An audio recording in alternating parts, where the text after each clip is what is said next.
तर मुलगा सौरव सोनवणेच्या SIT चौकशीनंतर खासदार बजरंग सोनवणेंनी माध्यमांना प्रतिक्रिया दिली आहे। सत्य परेशान करता है लेकिन पराजित नहीं होता अशा शब्दात त्यांनी आपल्या भावना व्यक्त केल्या। दररोज वेगळे आरोप होतात असं म्हणत बजरंग सोनवणेंनी संताप व्यक्त केला।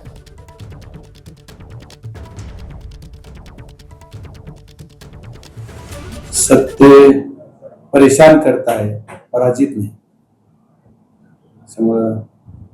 हे चौकशीचा भाग आहे। चौकशीला पूर्ण सामोरं जाणार म्हणून सांगितलं आणि मी त्याला चौकशीला पाठवलं आणि पोलिसला जे लागेल त्या बाबतीत मदत करायला मी तयार आहे।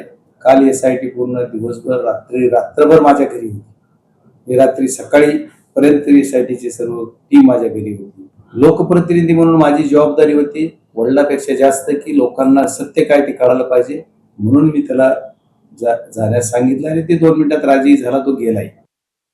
रोज वेगळं उत्तर दिलं जातंय, हे वेगळा प्रश्न केला जातोय। एकदा थार गाडी गेली म्हणलं जातंय, एकदा थार गाडीमध्ये माझा मुलगा होता म्हणलं जातंय, एकदा असं सांगितलं जातंय की नाही त्या मुलांना गाडीत घेऊन घेतला, एकदा सांगितलं जातंय की पोलिसला दाब दिला, एकदा सांगितलं जातं की गुन्हा नोंद करायचा नाही म्हणून त्यांनी सांगितलं। गेल्या क्षणाला मीडिया समोर येऊन मुंबईतून सांगितलं माझा मुलगा याच्यात दोषी असेल तर त्याच्यावर कारवाई करा।